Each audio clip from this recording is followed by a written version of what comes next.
नमस्कार, मी स्मरण अक्षय बोंद्रे. हे माझे आजोबा. हे नाव मी उदयजे बोलतो आणि मी त्यांचा नातू. आमच्या चॅनलचं नाव आहे आजोबा नातू. गेल्यास आपण कुठपर्यंत बघितलं. आता द्रोणाचार्य त्यांचे गुरु होते. गुरु झाले आणि आपण डायरेक्ट गुरुदक्षिणेवरती उडी मारली होती. बरोबर आहे ना. आणि मध्ये एक भीमाचा आपण एपिसोड बघितला आहे का नाही, की भीमाला त्याने विष देऊन पाठवलं होतं वगैरे. हो. आता आपण एकलव्याचा एपिसोड बघूया जरा. हो. कळलं का? म्हणजे एकलव्याला जे काय त्यांनी ट्रीटमेंट दिली, कळलं की नाही, ती कशासाठी दिली, का दिली, असे अनेक प्रश्न येतात ना.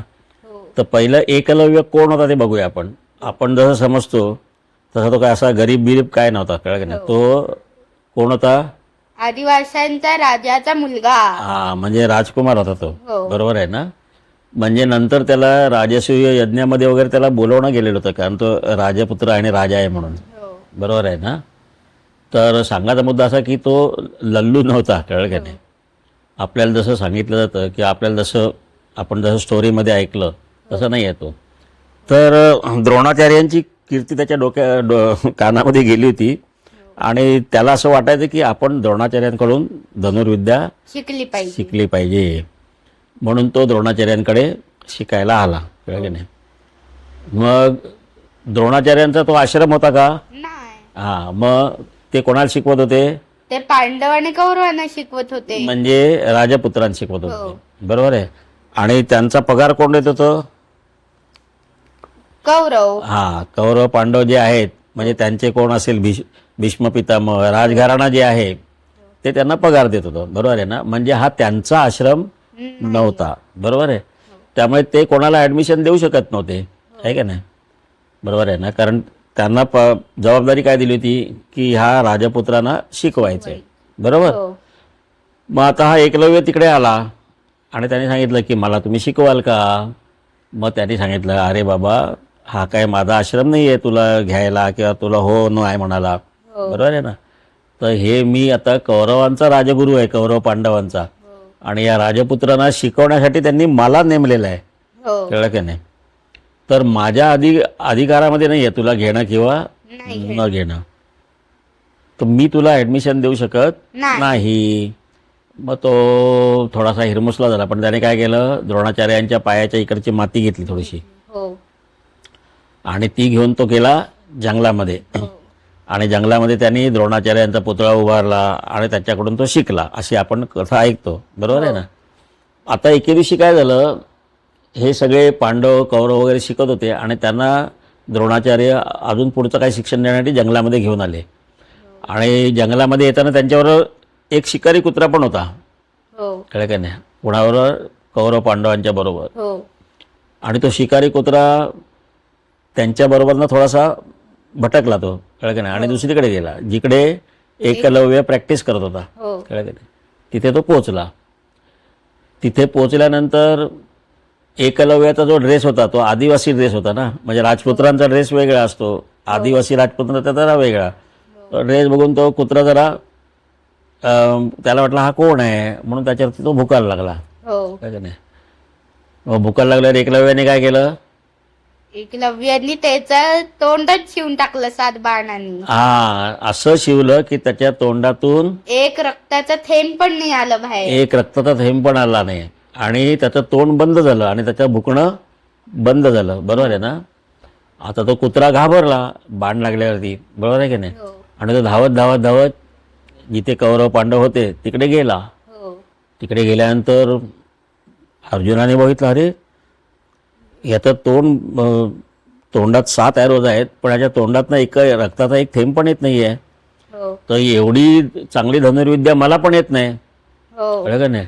मग त्यांनी द्रोणाचार्यांकडे कंप्लेंट केली, कळलं का नाही. तुम्ही तर सांगता की मी सगळ्यात बेस्ट धनुर्धर आहे म्हणून, मी बेस्ट आर्चर आहे, पण हा तर माझ्यापेक्षाही चांगला कोणतरी दिसतोय, कळलं का नाही. मग म्हणाले बघूया बघूया. मग ते शोध घेत घेत गेले आणि तिकडे त्यांना दिसला कोण, एकलव्य. एकलव्य दिसला. मग द्रोणाचार्यांनी पुढे येऊन त्याला विचारलं, बाळा तुला हे शिकवलं कोणी, कोण आहेत तुझे गुरु. तो म्हणाला तुम्हीच, कळलं का नाही.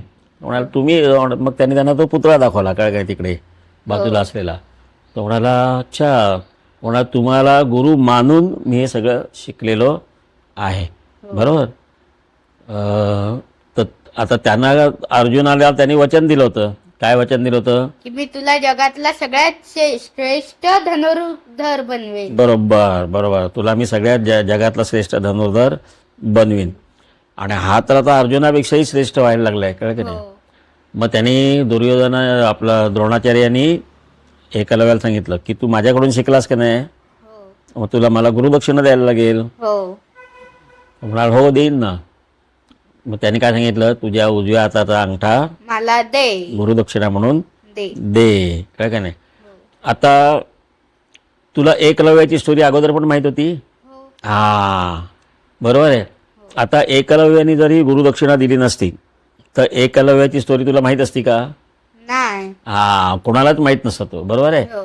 मग गुरुजींनी असं काम केलं की एकलव्य पण अमर झाला, अजरामर. काय की त्याची स्टोरी अजरामर झाली आहे, त्याचं नाव पण अजरामर झालं. आणि अर्जुन पण श्रेष्ठ धनुर्धर झाला आहे का नाही? हे दोघांचाही फायदा झाला त्याच्यामध्ये. बरोबर. एकलव्याचं नाव झालं, नाही तर एकलव्याला कोण विचारलं असतं, कोण जंगलातल्या राजाचा मुलगा, कोणाच्या लक्षात पण राहिला नसता. हो. पण त्याच्या गुरुभक्तीमुळे आणि त्यांनी जे काय त्याला गुरुदक्षिणा दिली त्याच्यामुळे तो सगळ्या जगाच्या लक्षात राहिला. बरोबर आहे. आता हे सगळेजण परत आले इकडे, कळलं की नाही? आणि अर्जुन झाला खुश. आणि अर्जुनाला वाटलं की आता चांगलं झालं आपलं. त्याच्यानंतर बऱ्याच गोष्टी आल्या ते शिकताना, कळलं की नाही? तो सगळ्यांना ती पक्षाच्या डोळ्याची गोष्ट वगैरे माहिती आहे. हो. बरोबर आहे ना? द्रोणाचार्यांनी मध्ये त्यांची परीक्षा घ्यायची ठरवली. हो. आणि मग सगळ्यांना तिकडे पक्षी ठेवला वरती. हो. कुठे? झाडावरती. झाडावर. आणि काय सांगितलं सगळ्यांना? की त्या पक्ष्याच्या डोळ्याला बाण मारा. बाण मारायचंय. आणि त्यांना प्रत्येकाला प्रश्न विचारला की त्या झाडावरती तिकडे तुम्हाला काय दिसतंय? मग कोणी येऊन काय काय सांगितलं? की मला आकाश दिसतंय, झाड दिसतंय, पानं दिसतायत, फुलं दिसतायत, फळं दिसतायत, पक्षी दिसतोय. दिसतोय. हा. मग त्या द्रोणाचार्य काय म्हणाले, ओके बाजूला व्हा. असे एक एक एक एक एक एक सगळेजण बाजूला झाले. मग कोणाला? अर्जुनाला. मग अर्जुनाला त्यांनी काय विचारलं, तुला काय दिसतं?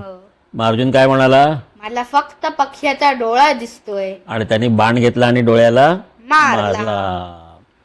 म्हणजे अभ्यास कसा करायचा असतो, कळलं का नाही? जे सांगितलंय तिकडेच फक्त लक्ष पाहिजे.